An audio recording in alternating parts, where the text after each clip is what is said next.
This is Unsiloed, brought to you by Alumni FM, connecting people through stories. Welcome to Unsiloed. This is Greg LeBlanc, and I'm here today with Zach Shore, who is a professor at the Naval Postgraduate School and also the author of a bunch of books. Blunder, Why Smart People Make Bad Decisions. Another one called A Sense of the Enemy, The High-Stakes History of Reading Your Rival's Mind. And you have a new book coming out. What's the new book going to be called?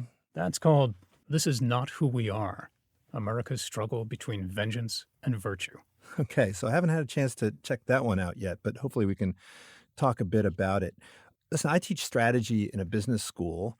I like to say that strategy it's kind of the art of decision making, but in a world where you've got other decision makers who are sometimes in alignment with your interests and preferences and goals, but perhaps more often in conflict with those preferences and goals. And I like to say that, strategy is the domain of business and sports, but also politics and war. And in my classes, I generally stay away from those examples. I focus on business examples. But in your teaching, you obviously have to spend a lot of time talking about politics and war.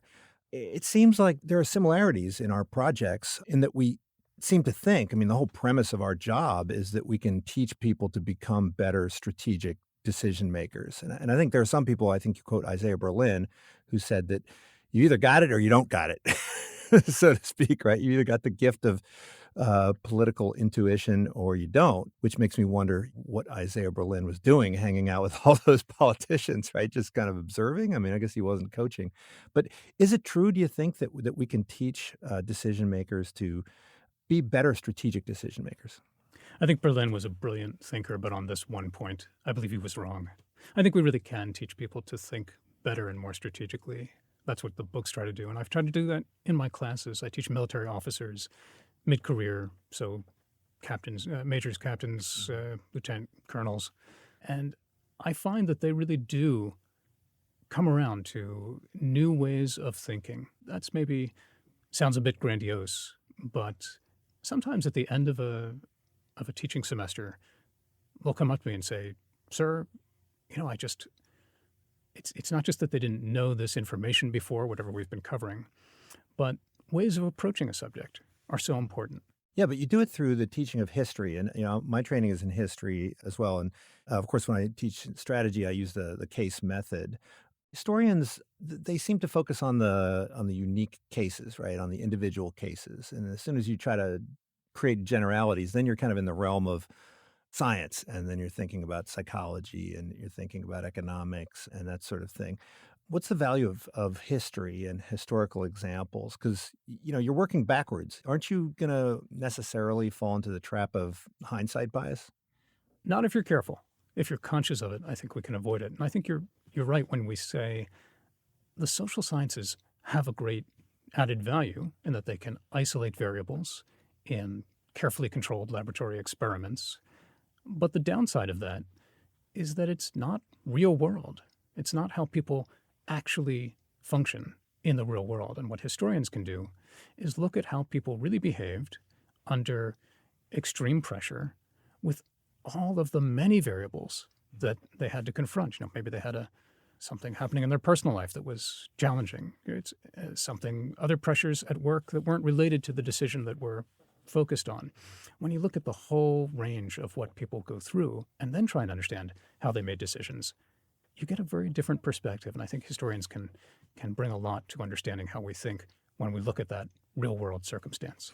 Yeah, I think part of your argument is that one of the fallacies that a decision maker can fall into is this belief that there are these kind of broadly applicable general rules in the sense that everybody's following the same playbook. I forget which fallacy that was. Was it the cure-allism? I think you had That's a one term. of them, yes, absolutely. Yeah. Right. And so it's sort of balancing the general and the particular. I think in international relations, you think about like the realism school, right? It seems like the realism school is an attempt at a general theory, a broad-based explanation for, why actors behave the way they do.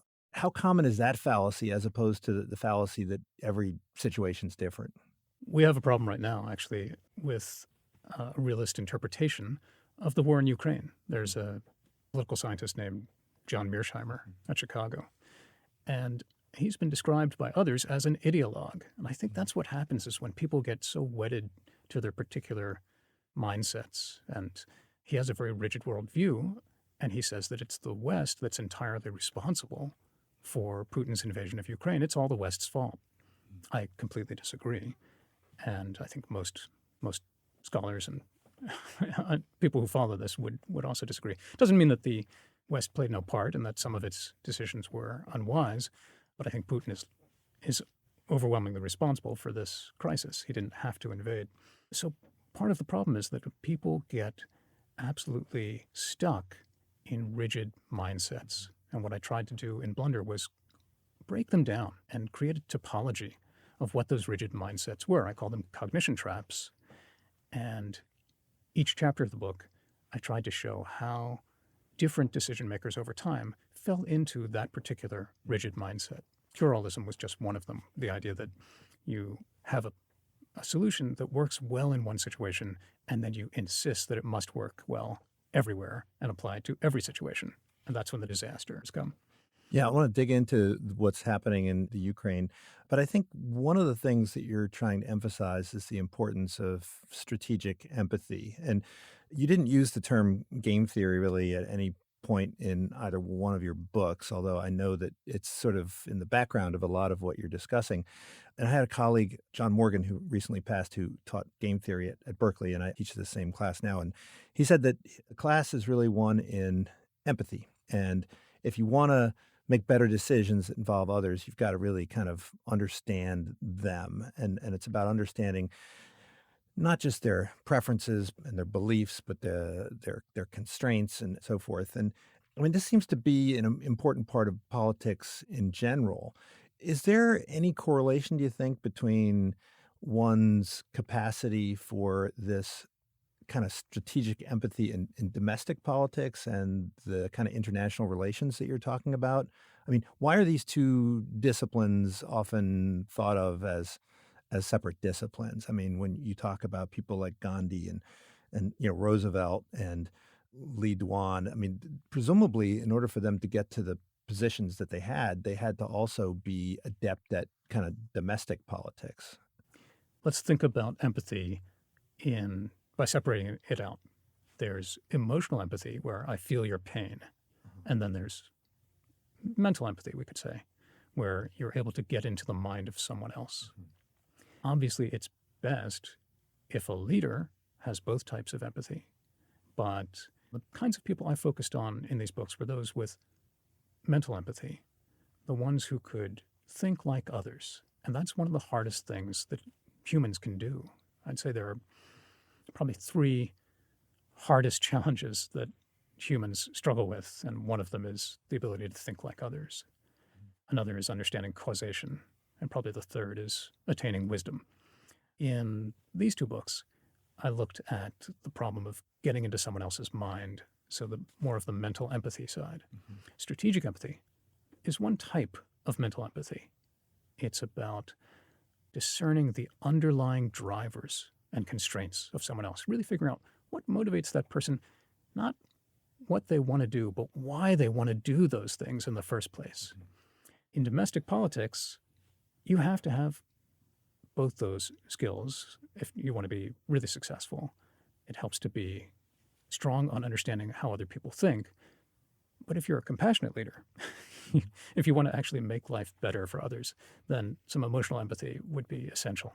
And I just want to say one more thing. I think most of our, or at least many of our political leaders are clever. So few are wise. And if we could just somehow test for emotional empathy, that would give us much better leadership. Well, do you think, I mean, with respect to international relations, it's tougher simply because the folks who we're trying to empathize with are so radically different, right? So, if you think about Roosevelt trying to figure out Hitler, or, Stalin trying to figure out Hitler, or the Vietnamese trying to figure out the Americans, the fact that they're so far removed from the concerns of the others that they're thinking about, that it requires sort of an extra dose or an extra layer of empathy? I think it requires pattern break analysis. You've set me up perfectly for explaining the basic concept in a sense of the enemy. Can I lay that out Yeah, for you? absolutely. It's complicated. And after writing the book and trying to lay out exactly what this pattern break analysis means. And to be clear, this yeah. is the book, In a Sense of the Enemy. Yeah, exactly. I found that even very, very close readers and smart readers, when they reviewed it, they didn't quite get it, which means it's on me. I failed to make it as clear as I could have. So I've come up with an analogy, I think, or a metaphor that might help. So let me try this out on you. All right. Let's say that tonight you go home and you discover that you've won the $100 million lotto jackpot, tax-free. It's all yours. That is a pattern-breaking moment. It's a dramatic change in circumstances that's going to have serious long-term consequences for your life. I call those kinds of completely unexpected exogenous shocks. It's not something that you had any control over, except that maybe you bought the lottery ticket. But the fact that you won the lotto is not an event you had control over, but you're going to have to respond to it. And how you respond to this pattern-breaking event is going to tell us a lot about what really drives you. The leaders who understood their enemies best are the ones who focused on someone's behavior around those pattern-breaking moments. The confusion came when the people who read the book thought that the person's behavior had to change. Your behavior could change, or it could be completely different after this pattern-breaking moment. What matters is not the change, but how you behave around that moment. So, for example, will you quit your job? Will you retire from Berkeley and go off to the Riviera? That would tell us one thing. In my own case, if I won the lotto, I'm not sure if I would quit my job, but I would definitely keep researching and writing about international history because it's what I love. Mm-hmm. And the fact that my behavior did not change would tell you a lot about what really motivates me and what drives me. So in the international conflict scenarios, the leaders, when we studied their behavior around pattern-breaking events, they learned a lot about what their enemies were driving at. Does that make sense? Well, so, I mean, towards the end of the book, you talk about Ray Kurzweil, the idea of, pattern recognition, right? So, and whether we're talking about data science or, any other kind of pattern recognition, certainly in the social sciences, we're all trying to build models, right? And then, when we have a model and everything seems to be in accord with the model, everything's, clicking along just fine until, we see some anomaly, right? And then that anomaly causes us to rethink our model. But I think what you're saying is that, well, if there's some new event that comes along that was outside of our training data, okay, that's where we're going to learn the most, right? We're not going to learn a lot if we see the same inputs over and over and over again. But it's when we see some radically new input, then that's going to tell us whether it's either going to strengthen our model or it's going to force us to revisit our model. Let's take an example. How about the Chernobyl nuclear disaster? Mm-hmm. That's one that was definitely not something Gorbachev wanted, but it was a shock that he had to respond to. And the question at the time was, is he just the same old type of Soviet leader who would conceal everything? Oh, there's no problem here, nothing to worry about. Or was he real? Was he for real when he talked about reform, glasnost, and perestroika? And how he behaved around that pattern-breaking moment of the Chernobyl disaster is that he did something completely different. And what he did was to invite American medical experts into the Soviet Union. This was a radical step because he knew he needed their help. And he also admitted to the entire world what had happened. It was very, very new. But if his behavior had been the same as former Soviet leaders, that would also tell us something. It would reveal much about what he's really like. So his behavior around that pattern-breaking moment was key. Is that... So you're saying that if you're not really a good strategic, empathic leader, you would just say, same old, same old. You would double down on your model and say, there's nothing new here. This isn't telling us anything. If it looks different, it's an exception. It's a bump in the road. It doesn't represent any kind of problem with our underlying model. And what you want to do is really focus on these key moments. And so here's the problem. When we try to assess how someone else is thinking, we tend to fall into the great mass approach where we just gather up all the information possible. And then you drown in that ocean of too much information. Other people say, okay, we just need a thin slice of information. We need to find 2 seconds, as some studies have done. They did these studies of college professors where students were asked to look at them and rate them based on just a 2-second video. And it turned out that sometimes they could get a good sense of whether that person was a good teacher or not. But the thin slice can often be the wrong slice and really lead you astray. You might be latching onto something that's not relevant. So the key is not to get the great mass or the thin slice, but the right chunk. Pattern break analysis, I think, has helped people to get the right chunk by focusing in on this particular set of information, the behavior around the pattern break. So look, if we were running experiments, what we would do is we would say, okay, here's our model. Let's design some stress tests, right? Let's try to figure out, like, if you're building a bridge and you think it's going to stand, you're going to go and try and find the weakest link and exert some pressure to see if it's actually going to hold up. These pattern breaks are not necessarily exogenously induced, right, by the adversaries, but rather are, arise naturally in some ways. But do you think, do the strategic decision makers have in their head what would an experiment look like so that when these events happen, they're prepared to say, okay, this is really going to tell us something, like, because that would be the test of whether or not this pattern break idea is a sensible one. Can you anticipate ahead of time, right, what sorts of things would represent true stress tests and what sorts of things wouldn't really tell you anything? Okay, you have to start with a question. And most of the time, the leaders I looked at, they had a question in mind. Like I mentioned about Gorbachev, was he for real? Was he a real reformer? Or Hitler, for example. Was he really serious about the things he wrote in Mein Kampf, or was it just for public consumption? Was it a way of whipping up the masses and working his way into power by playing on people's hatreds and prejudices?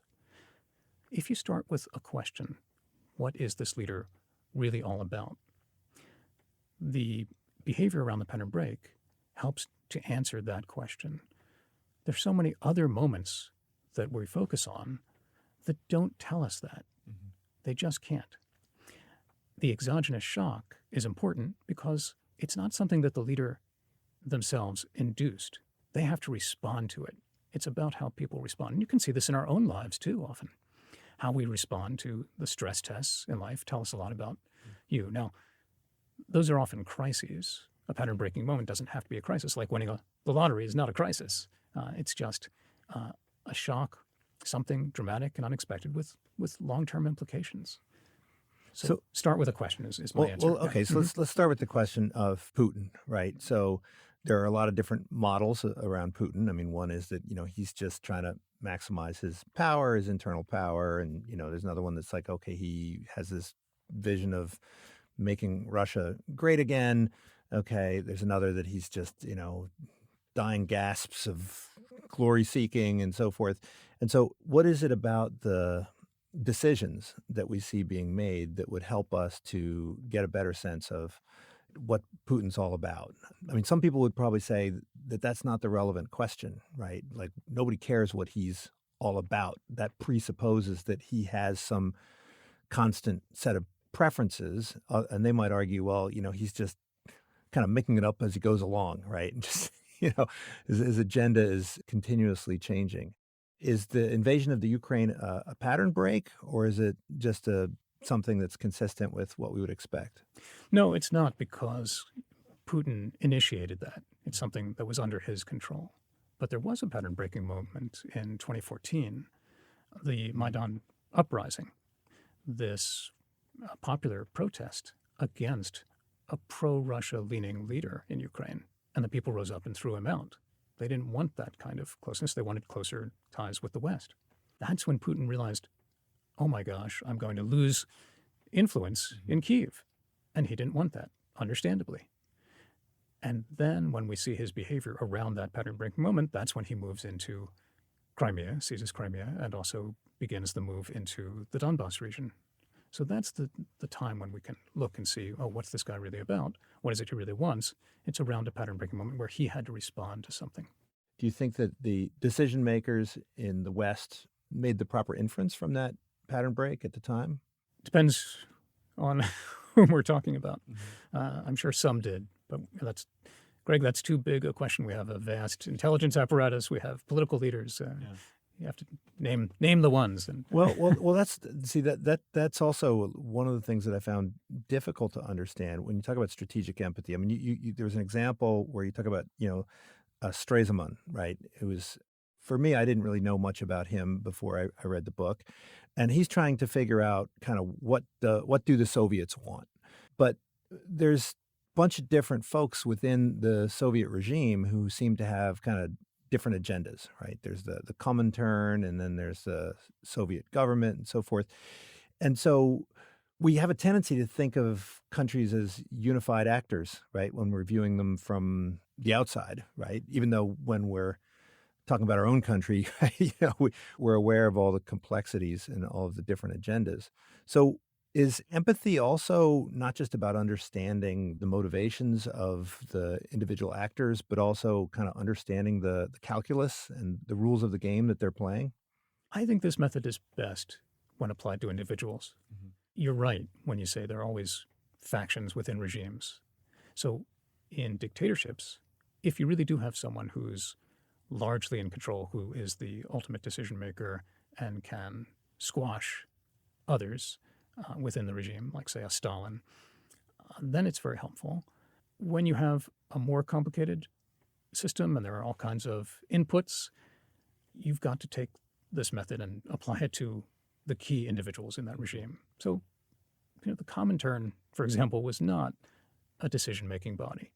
They were following the dictates of Stalin. He would tell them what to do, and they carried it out. The West had to look at that and say, oh, well, do they represent the actual thinking of at the very top?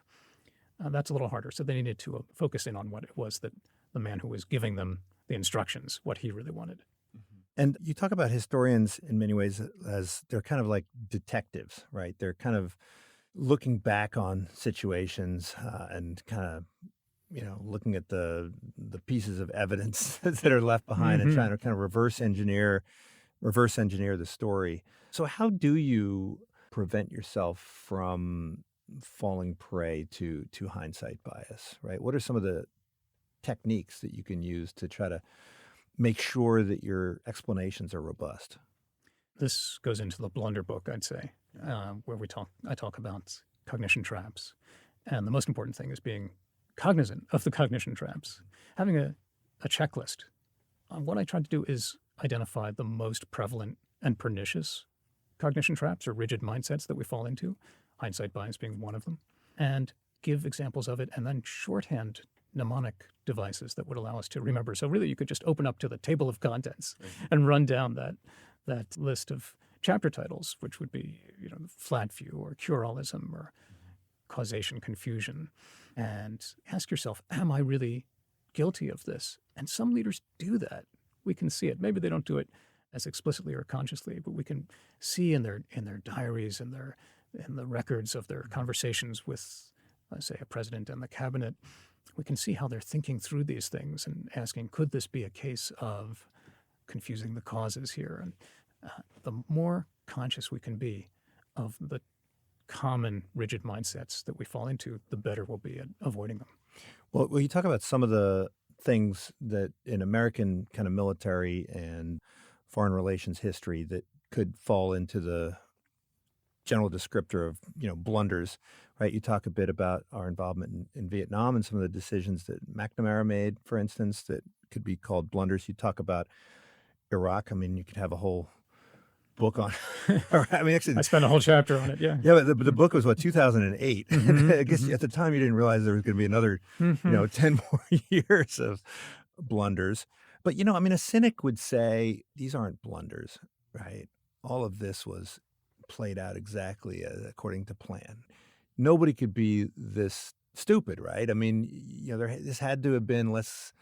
There are political interests that need to be satisfied. There's, political theater that needs to be played out. And there's no way that the people who run the world's largest and most powerful country could, fall into these simple traps that we teach people in first year of business school, right? There's no way this could happen. I mean, how can you tell the difference between, there was somebody, I forget what law it was, whenever you're tempted to attribute something to bad behavior, you should first explore stupidity as a theory, right? I think you seem to be in alignment with that. How can we prove that this is sort of a blunder or, mistake? Okay, first, I should tell you that when I was much younger, I spent a year on a fellowship through the Council on Foreign Relations at the State Department's policy planning staff. And at the end of my year there, they took me out to lunch, and one of the people there said, "Well, Zach, you've now had a year to see how U.S. foreign policy is actually made at a very high level. So for God's sake, don't tell anyone about it." The subtitle of the Blunder book, and by the way, this book grew out of, in part, my year at the State Department. The subtitle is "Why Smart People Make Bad Decisions." And the way I define a blunder is not just a mistake, but as a solution that makes matters worse. So I'm focused on those times when people genuinely wanted to solve a problem and they ended up shooting themselves in the foot. Not cases when it was pure greed or Machiavellian power grabs, and those kinds of things happen all the time. And there's an enormous amount of literature on it. But I was interested in what happens when people really do want to solve a problem and they end up screwing things up so much more horrifically than they could have imagined. Why does that happen? So that the examples in Blunder are all about that. And those happen far more often than you would think. I mean, I think it's easy to say, oh, they're just stupid. But these are very smart people, highly educated, thoughtful, in positions of leadership. And not all, obviously. They're with certain notable exceptions. But on the whole, certainly the people that I focused on, someone like, say, Jeffrey Sachs, a brilliant economist, even people like that can screw up by falling into these mental traps. So we've got to expose them. Yeah, but I mean, to the extent that we're always kind of fighting the last war, it seems like, we can read these case studies of blunders and say, oh, I'm never going to make that blunder. And then, proceed to make a whole new set of blunders. Is there a way to kind of teach people blunder avoidance strategies that don't require the specificity of knowing exactly what blunder you're falling? In other words, if I learn blunders 1 through 10, is there a way that I can extrapolate in a way that will allow me to avoid blunders 11 through 20? Is there a general blunderology that I can, that I can learn? I like the metaphor that the mind is more a muscle than a computer, and that the more you exercise it, the more agile it becomes. I think that's true in a lot of ways. And so the mere working of your mind to be cognizant and conscious of blunders 1 through 10 is going to help you to avoid blunders 11 through 20. And there really are categories that we fall into. It's not like you are constantly doing some new type of blunder. I think there really are these patterns of mistaken thinking and rigid mindsets that we fall into. And once you get more accustomed to understanding them, you start spotting them everywhere. I mean, I could give you some examples, like number worship is a common, a rigid mindset where we get seduced by just raw numbers. They have some strange hypnotic effect on us. When someone trots out a lot of numbers, we think, oh, okay, they must know what they're talking about. McNamara did this when he was Secretary of Defense over Vietnam, and a lot of reporters were cowed by this. Same thing happened in Afghanistan. We had these big rolls that showed soldiers enlisted and enrolled in the Afghan National Army. And now we know from the Inspector General that these were ghost soldiers. People were just putting names on a list and gathering money, and the money was being, going into people's pockets, not to pay soldiers. But the fact that we kept trotting out these numbers and people would say, oh, look how well we're doing, or kill ratios and so on. We keep falling into the same types of rigid mindsets. So the answer to your question is twofold. One, there aren't as many categories as you might think. And two, the more we focus on these and develop our minds to be agile, the more we'll spot them and be less likely to fall into them. But it seems like, for every mistake that you look at in history, there's always people who were kind of pointing it out, right? I mean, if you look at what we did in Iraq, right, where we attempted to do nation building, right? I mean, there are plenty of political scientists who are saying, like, this is crazy. And there are plenty of economists who are saying this is misguided. And there are plenty of people, even in the military on the ground, who are disagreeing with the policies. So it's not ignorance, right? It's not a lack of knowledge. It's not even the absence of these perspectives that leads to these mistakes. It's something about the process which eliminates any kind of checks and balances on these blunders, right? I think you're referring to groupthink as one type of process, yeah? Yeah. Is that what you mean? And other political processes? Yeah, and something that maybe insulates the decision makers from the kind of feedback that might lead them to course correct or to at least ask some additional questions before they proceed.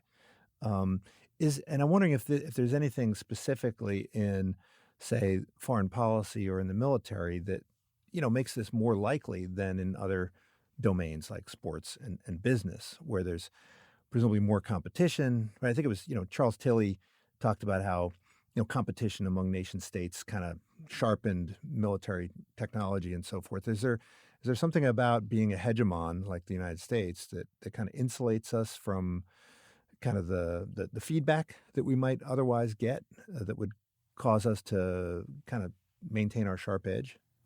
Maybe, Greg, maybe. But I tend to think that we commit these kinds of blunders in all realms, from international relations to romantic relations. I mean, I think there's just no limit to, there's no way of saying that the power of the U.S. has made it more susceptible to blunders. I think you can find them all over. Or they're just more expensive. Yeah. Well, I think when they blunder, it's the ramifications are far more disastrous. But I have a lot of students who are ex-military, and they're among my best students. I mean, they seem to be very open to feedback, very interested in asking a lot of questions. I've been very impressed with the level of thoughtfulness and insight that you see in the American military, right? It's surprising to a lot of people. And so I want to know a little bit about what it's like to teach soldiers, right? What it's like, what's the curriculum like for this type of educational institution? And having spent some time in the foreign policy world, is foreign policy in some ways different from the military in terms of how it's taught and how it's thought of? Well, you're asking about organizational culture. Yeah. And I think you're absolutely right about the military. Everyone I've dealt with has been, at least the officers I teach, are typically interested in feedback and lessons learned. And that's a big part of training, is that we try to get everyone to really reflect on what has gone wrong. And there's an openness to that. I've also been surprised at how open people are to wanting to correct, because for exactly the same reason we were just discussing, the consequences are so devastating. We're talking about people's lives, and Americans and others. When the U.S. screws up militarily and in foreign policy, it could mean the deaths of thousands or millions. In the case of Vietnam, we estimate about 3 million people died in a war that was not well handled. As for the foreign policy establishment and State Department, I was only there for 1 year, and I don't think we can make such a sweeping statement as to say that there's an organizational problem that keeps them from thinking sensibly. I think it has a lot more to do with the people that are in place and their openness. Political scientists or higher scholars have a term for this, or the political psychology folks call it cognitive closure, which is just a fancy way of saying having a closed mind.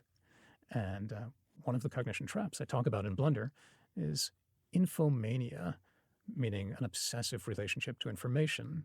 And I talk about two different types of infomaniacs, the infomizers, the people who really hoard information and don't share it with others. You get that in a lot of cultures, and I have seen that in the foreign policy establishment, where people get protective of their turf. This is true in many organizations, and they're afraid to share information because they They want to advance their own careers. There are careerist reasons why they do that, and then it ends up leading to a blunder.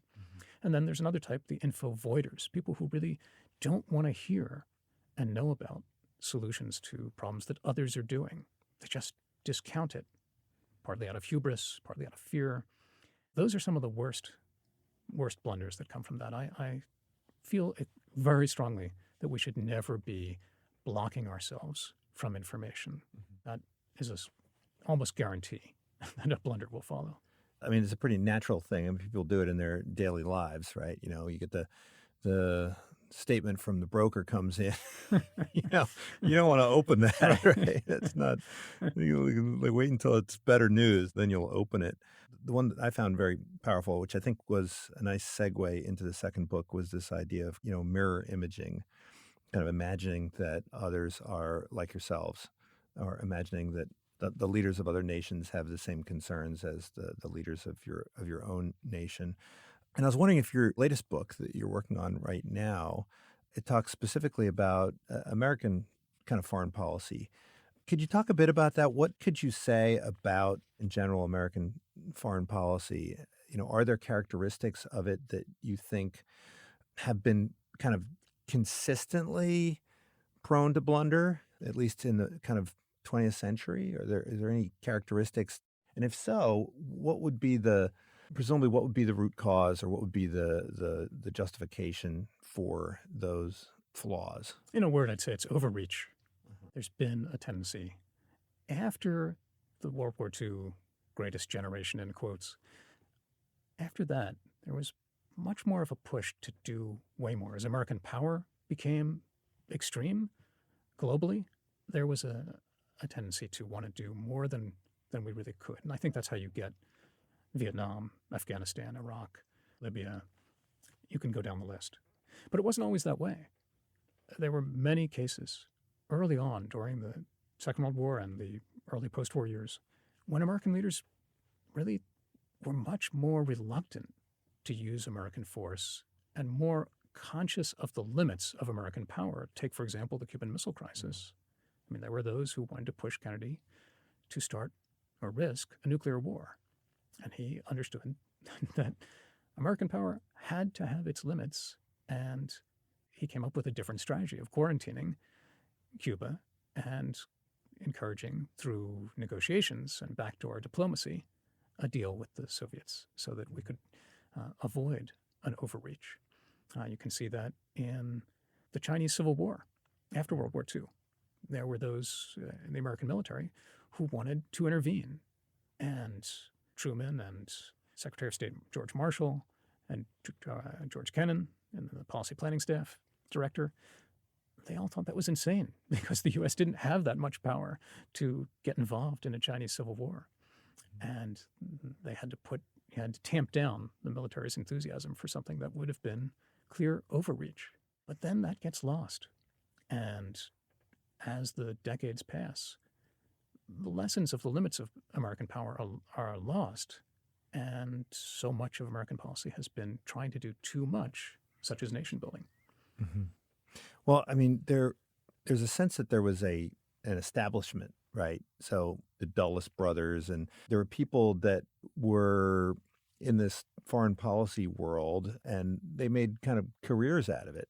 You get the sense that that's not something that exists anymore. I mean, that there are professors that'll come in and get involved and then, go back to the academy, and there's a lot of turnover, and there's folks that are brought in for, political reasons and so forth. One would think that having an establishment like that would make them fall prey to groupthink, but it also allows for the generation of some kind of domain-specific knowledge. Is, having some kind of foreign policy elite generally going to lead to better decision-making, or is it more likely to lead to groupthink? I don't think that's what we should focus on. I think putting people in a category, like, say, we shouldn't have generals working on foreign policy, or we shouldn't have this type of person on a lead, or any type of category. I don't think the problem is the category. Mm-hmm. It's about the individual and their mindset. Are they open to challenging assumptions? That's what's lacking. I think when we get diversity of opinion and people with different experiences, that usually helps. I think you know there are plenty of studies that suggest that people with a diverse background will, when you get a group together that's diverse, that helps to spur creativity and challenging of assumptions. But we have to do so much more work. We've got to be more conscious of our mental habits. That's what I'm trying to get people to focus on. Mm-hmm. Now, one of my favorite blunders that you talk about is cause fusion, right?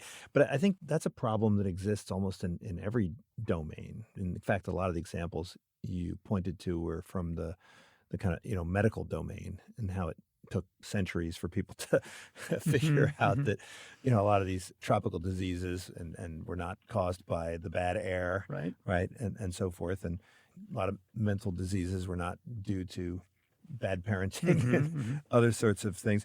So how can historians play a role in helping us to understand causation better? Okay, so first, cause fusion is a shortened version of causation confusion, and it is cause fusing. Because I always think that, when you think about causation, the word means a lot of different things, right? So in the law has an idea of what causation is, right? When you do regression, you sometimes slip into the language of causation, or experimentation. You understand natural sciences. But, historians have a peculiar relationship to causation. How can historians kind of help clarify our understanding of causation in kind of social and political events?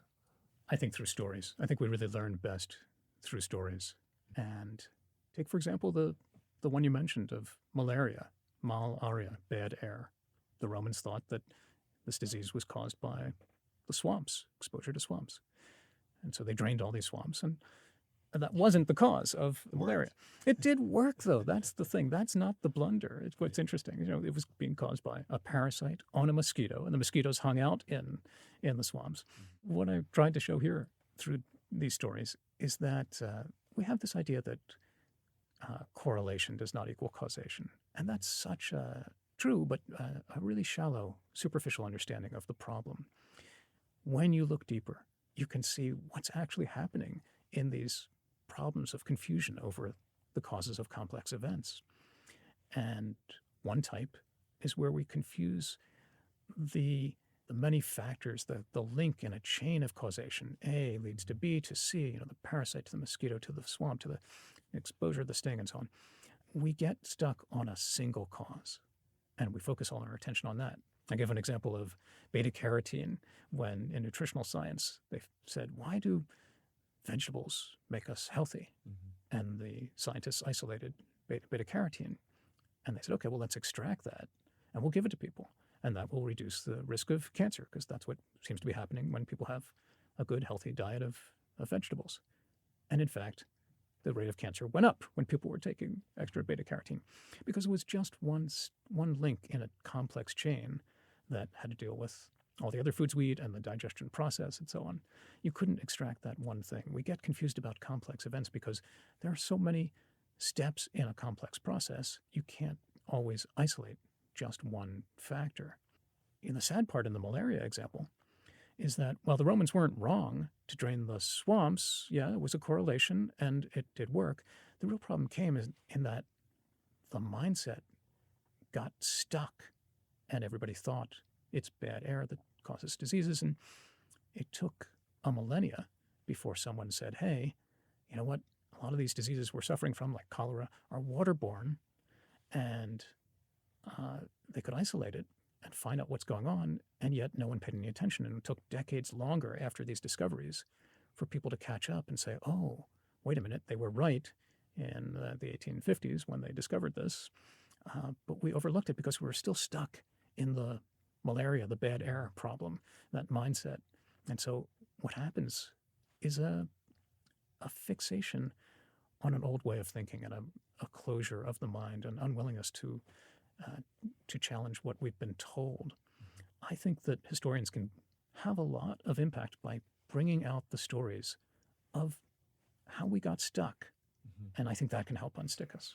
Now, there are a lot of people in the social sciences who think that the path out of confusion lies in data, right? And if we just collect enough data and, we can create some Hmm. quantitative models that'll Hmm. help us to kind of predict better. Because, I mean, at the end of the day, you're trying to teach these military officers to make better decisions. And a big part of that is to make better predictions, right? About kind of what they're going to encounter and what will happen when they make certain choices and so forth. Is this a positive development? The idea, hey, maybe we can create a military science. Maybe we can create a political science that's built on quantitative tools, data science, machine learning, all the rest. Big data has a role, but it's a type of number worship. People have gotten totally carried away with what it can tell us. And usually the reason is it leaves out the human factor. Take, for example, polls. The seduction of, we've seen in election after election how wrong the polls are. That's because they're dealing with humans, and they forget that humans lie. Humans lie sometimes, and sometimes not intentionally. Sometimes they lie to themselves. They convince themselves of things that are not true, that they will vote for someone that they never would, or they're embarrassed to say whom they will vote for. Anytime you're dealing with humans and numbers, you have to be much more circumspect. And our number worship has led us astray, like I mentioned, in Afghanistan and Vietnam and in our elections. It's ridiculous, I think, to overvalue big data at the expense of human behavior. Mm-hmm. So when we look at what's happening right now as we're speaking here today, we have the Soviets. I almost said Soviets. Actually, I was I do listening. it too sometimes. I remember someone was talking, called them. I think it was Biden actually might have referenced about the Soviets. I think so. You but wonder if it's intentional. well, there's certainly some of them. They're using some Soviet weapons, and they're certainly Mhm. using kind of Soviet strategies to some extent.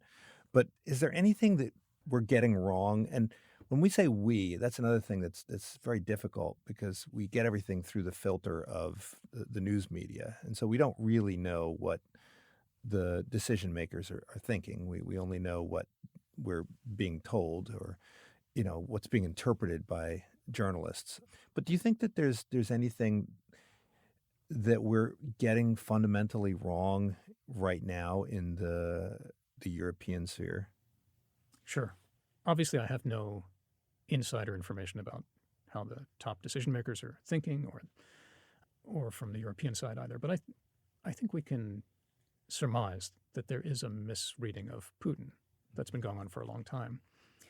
There's a standard Western narrative that he's either crazy or he's losing badly, he's so grossly miscalculated. But that doesn't look at it from his perspective. There are many ways in which he could see his actions as being perfectly rational and sensible. Mm-hmm. From our perspective, the last thing he would have wanted to do was to energize NATO, push Finland and Sweden into the alliance, really unify a Western alliance against him and wreck his economy from these sanctions. But from his perspective, it could look very, very different. He could think, if he gets at the end of this a pledge from Ukraine not to join NATO, that's a win. Mm-hmm. Or if he gets them not to join the EU, or if he gets Ukrainian neutrality, or if he breaks off and gets some control over eastern Ukraine, that's a win. Or if he gets not 1 inch of Ukrainian territory, but he withdraws, and the West is left having to spend billions on reconstruction and divert its resources into that, that's a win. If it allows him, this war, to strengthen his position at home, root out domestic opposition, crack down on the last vestiges of free media, all of that he could see as a win. And so we don't try hard enough to present to people how he might see things differently. Can I offer one historical analogy that I think helps here? In 1973, Egypt launched and other Arab states launched a surprise attack on Israel. And the Israelis and the Americans were totally taken off guard because they couldn't imagine Sadat launching a war that he knew he would lose. Mm-hmm. Why would you do that? But from his perspective, it was very different.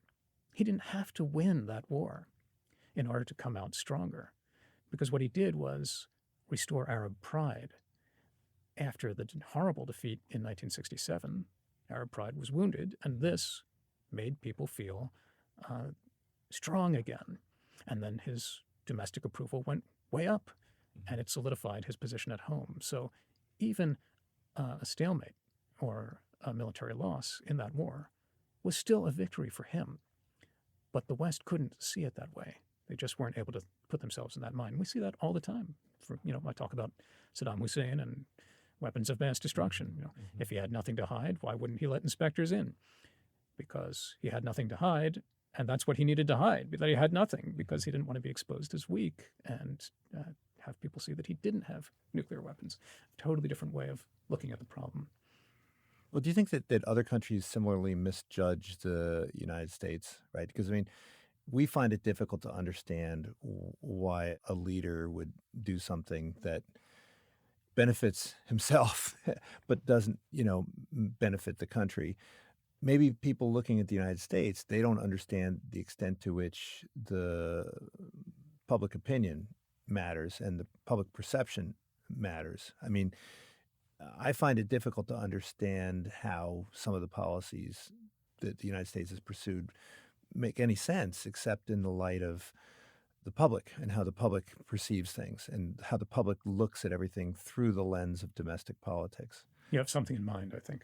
Well, I'm thinking, the idea that Iraq and Afghanistan are environments that are very different, and Americans don't understand why you can't just have a presidential election and problem solved, right? I mean, they find that very puzzling.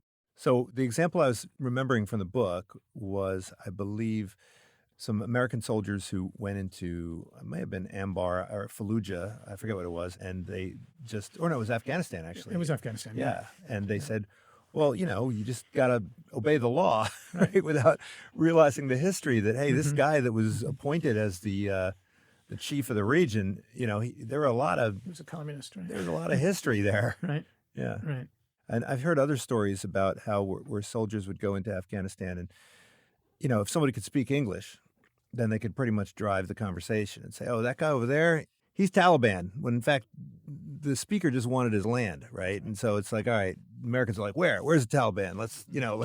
And so they didn't have the tools that would help them to understand the local conflicts and the history of disputes and the agendas of the people on the ground. And we can't blame the soldiers on the ground. I mean, it's not their fault for not knowing the history of a particular region of Afghanistan, but...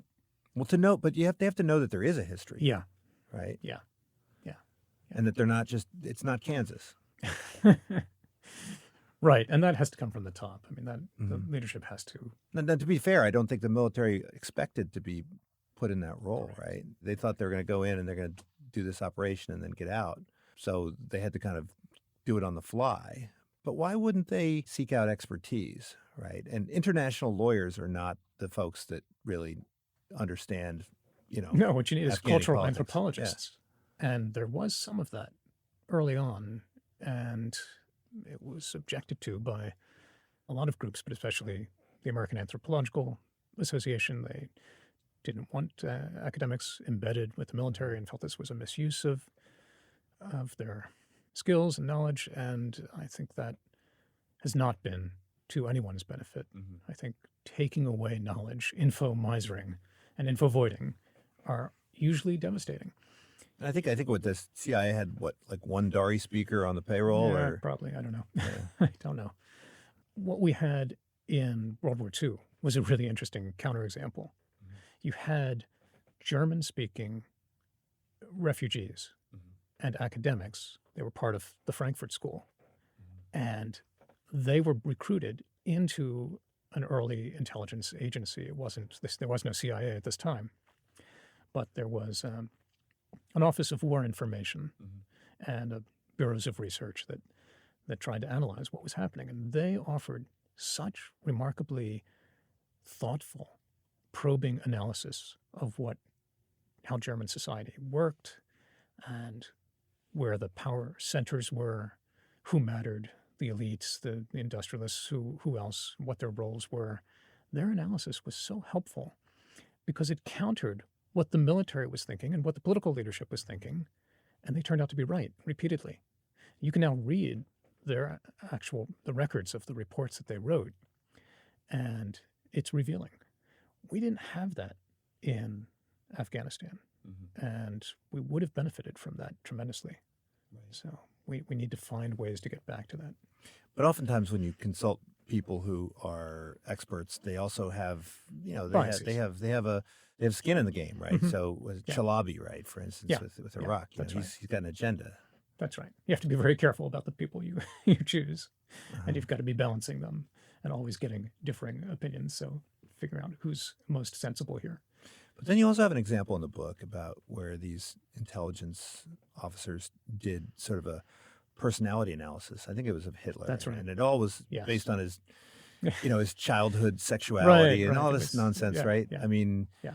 that seemed to have been the fad of the time, right? I mean, That's right. So that probably did not turn out to be a terribly useful document. No, and they realized that was really puerile and brought in a different expert. Oddly enough, it was the brother. They brought in another Langer, the brother of William Langer, who was working in the Office of War Information and had been part of the. He later went on to be the president of the American Historical Association, William Langer. So his brother comes in and he does a better analysis. It's still limited by the thinking of the time and focusing too much on Hitler's sexuality as a driver. The problem there, like so many, is that they focused on a single factor. And when you isolate a cause, like I was saying about whether it's beta carotene or sexual proclivities or whatever the myopia is, focusing on a single monocausal explanation for behavior, that's not going to help you. So how do you create kind of strategic flexibility, right? I mean, I'm interested in this just from, business perspective as well. There's red teaming, right? There's all sorts of hypotheticals and scenarios you can run through. You can do the kind of scenario planning that they did at Shell and so forth. But aren't the scenarios that you can imagine in many ways limited by the constraints on your imagination that flow from the examples you're familiar with, right? I mean, how can you stress test your beliefs without ahead of time in some way, kind of sharpen your skills ahead of time in some way, so that when you are faced with a large scale political crisis or foreign policy event, you are less likely to fall to these traps? It's a great question. I think we have to really be clear that no one can reasonably expect a crystal ball. It's not something we can aspire to. We're going to get things wrong. That's okay. All we're talking about is upping our game. We're trying to improve, knowing that we're not going to get to perfect prediction every time. You can't do that. But you can understand others better in the ways we've been talking about. And one thing we've mentioned that would help is having diverse people on your red team so that they're familiar with different examples. You bring in historians, anthropologists, there are all kinds of people with cultural knowledge when you're trying to understand an enemy that would be helpful so that you're not just focused on data and number worship. So one of the things I found really interesting was, when you're talking about info voidance, right? Right. I mean, part of that is about people not wanting to kind of see the truth or not have access to the information because it's unpleasant. But another aspect of that is kind of agenda control and information control, and how actors are often making decisions with imperfect information. And part of that is because the folks who work for them, who are in the business of providing them with information, they manipulate access to information. And you wrote an interesting article pretty recently about Putin, and I think you were arguing that the reason why he's misinformed is because his advisors are afraid to tell him the truth. But you suggest maybe there's something different going on here, where they are using their control of information flows to, at least advance their agenda or do things to protect themselves. To what extent are leaders making decisions with bad information almost necessarily. Happens a lot because we think dictators are these strong men who terrify everyone else and they can do whatever they want, and then everyone just cowers and tells them whatever they want to hear. It's rarely like that. This actually grows out of my doctoral dissertation and first book called What Hitler Knew. And I sort of busted that myth about Hitler and that regime. What was really happening there was such a high degree of manipulation of information on its way to Hitler, because the advisors were really trying to protect their positions and sometimes even their lives. And that made them more risk accepting, not risk averse. So they were taking real gambles by either manipulating information or suppressing it altogether. They had multiple motivations. Sometimes it was about getting one over on their rival. That was a way of protecting their position. So, there were epic battles within that regime. Hitler created overlapping bureaucracies. So the foreign policy establishment he created was so convoluted. He had 5, 6 or more different agencies, all working on the same types of issues. And so, of course, they were rivals. They hated each other. And Hitler had this social Darwinist view, let them fight it out and the strongest will survive. But what that did was it sabotaged his own success because he wanted to get accurate information. And the process he created led to inaccurate, manipulated, and sometimes withheld information by his advisors. And the same type of thing we saw happen in Iraq under Saddam Hussein is probably happening in North Korea. So with Saddam Hussein, he was keeping his direct reports from talking to one another, right? And it reminded me actually and spying on and having spies to spy on the spies. And it's interesting. Theranos, same thing played out, right? So Elizabeth Holmes and her partner, they did not let the scientific folks talk to the business folks, and they kept everything, these little cells separate from one another because they didn't want everybody to figure out silos, Greg, silos. Yeah, that's what we've got to break down, right? Exactly, and it was very intentional, but ultimately self-defeating. And I think in Putin's case, we simply don't know what he knows, but we can have a reasonable guess that the people around him have their own agendas for what information they bring him, and it's not just that they don't want to give him bad news. Sometimes they might, in fact, want to give him bad news because it will make their rivals look bad. Maybe they want to, they have other reasons to give him different types of information and suppress more information. Well, I mean, it's a common trope, right, where the peasant says, if only the Tsar knew, right, what his officers were doing out here and his tax collectors and so forth. And I mean, does the Tsar know how ignorant he really is? I mean, I sometimes wonder in business whether CEOs realize that they are being spoon-fed a bunch of Potemkinite messages. I mean, I did some work as a consultant back in the day, and we were brought in by a CEO to kind of go find out what the sales team was thinking because he didn't trust the CMO to tell him what the sales team was thinking. And I thought, well, that's pretty smart, right? I mean, but it seems like more leaders don't always do that. They seem to be content to be their egos massaged and have their the messages twisted as long as they're, I guess, told in part what they want to hear. At least to some degree, they're content with that. Why aren't leaders more aggressive at kind of getting access to high quality information?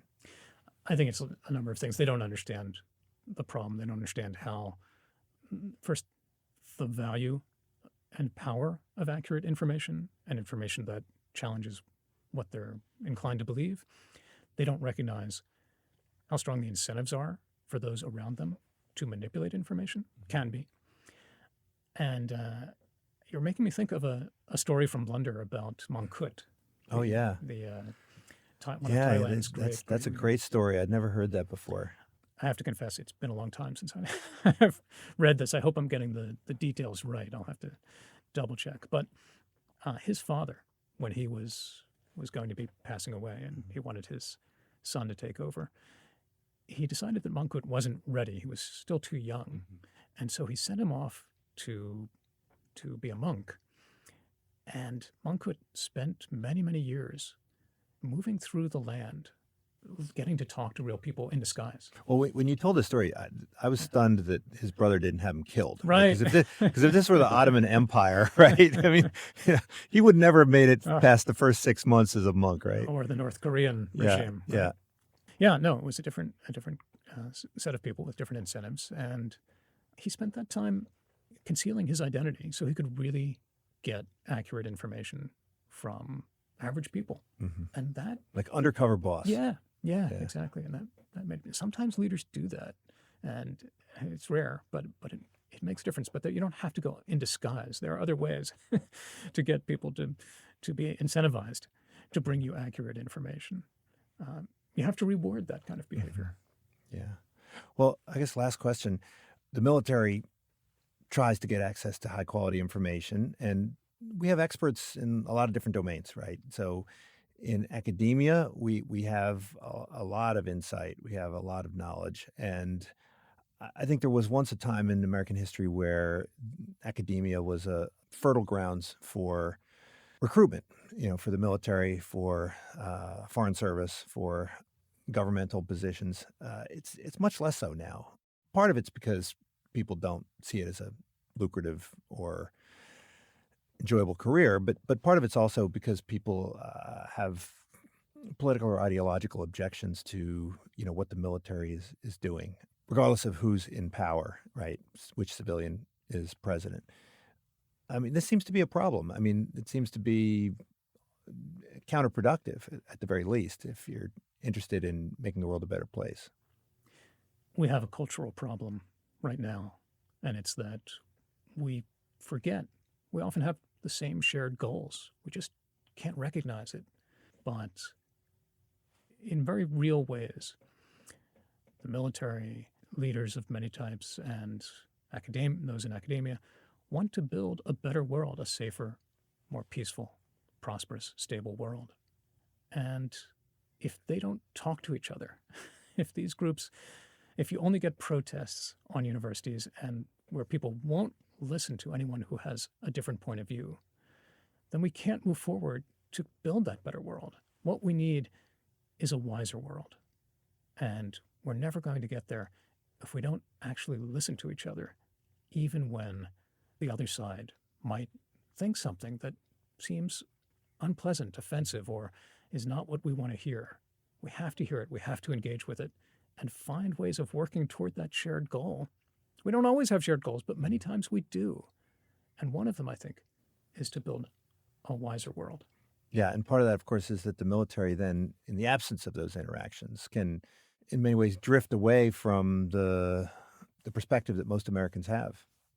So there's in terms of political orientation, and in terms of there's been talk of cultural divides, military versus civilian, and so forth. Whereas it seems that the military should be embedded and integrated with the civilian population.